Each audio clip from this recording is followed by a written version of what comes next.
നമ്മുടെ ഈ ഓണം സീരീസിൽ ഏറ്റവും പാവം ഒരു റെസിപ്പിയാണ് ഇന്നത്തെ വീഡിയോയിൽ. വലിയ പുളിയോ എരിവോ അല്ലെങ്കിൽ ഒരുപാട് ഇൻഗ്രീഡിയൻസോ ഒന്നും വേണ്ടാത്ത വളരെ എളുപ്പത്തിൽ ഉണ്ടാക്കാൻ പറ്റുന്ന എന്നാൽ അപാര ടേസ്റ്റുള്ള ഒരു റെസിപ്പി എന്താണെന്നല്ലേ?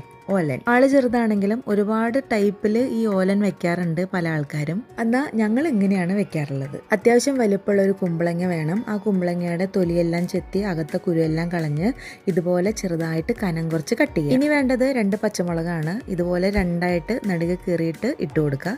അതുപോലെ ആവശ്യത്തിന് ഉപ്പും കുറച്ച് വെള്ളവും കൂടി ചേർത്ത് ഒന്ന് വേവിക്കുക. നിങ്ങളുടെ എരിവിൻ്റെ അനുസരിച്ച് പച്ചമുളകിൻ്റെ എണ്ണം കൂട്ടുകയും കുറയ്ക്കുകയൊക്കെ ചെയ്യാം. കുമ്പളങ്ങ ആകുമ്പോൾ പെട്ടെന്ന് വേവും. വെന്ത് കഴിയുമ്പോൾ ഇതുപോലെ സ്പൂൺ വെച്ച് ജസ്റ്റ് ഒന്ന് ഉടച്ചുടച്ച് കൊടുക്കുക. ഇനി വേണ്ടത് അരമുറി തേങ്ങയുടെ നല്ല കട്ടി തേങ്ങാപ്പാലാണ്. അത് ഒഴിച്ചതിന് ശേഷം നന്നായിട്ട് ഇളക്കി യോജിപ്പിക്കുക. ഒരു കുറുകി കട്ടിയോടുകൂടി ഇരിക്കുന്ന ഒരു പരുവാണ് ഓലൻ്റെത്. അതുകൊണ്ട് തന്നെ നമ്മുടെ തേങ്ങാപ്പാലിൻ്റെ കൺസിസ്റ്റൻസി നല്ല കട്ടിയുള്ളതായിരിക്കണം. ഇനി വേറൊന്നുമില്ല, നല്ലോണം കറിവേപ്പില ഇടുക. അതുപോലെ തന്നെ കുറച്ച് പച്ച വെളിച്ചെണ്ണയും കൂടി ഒഴിക്കുക. ഇത്ര ഉള്ളട്ടാ നമ്മുടെ ഓലൻ ഇവിടെ റെഡി ആയിട്ടുണ്ട്. ചിലവർ വൻപയറും അതുപോലെ തന്നെ തേങ്ങാപ്പാലിലാണ് കുമ്പളങ്ങയൊക്കെ വേവിക്കാറ്. പക്ഷെ നമ്മൾ ഇങ്ങനെയാണ് ചെയ്യുന്നത്. എല്ലാവരും ട്രൈ ചെയ്ത് നോക്കണേ. അപ്പോൾ അടുത്ത വീഡിയോയിൽ കാണാം. ഓക്കെ.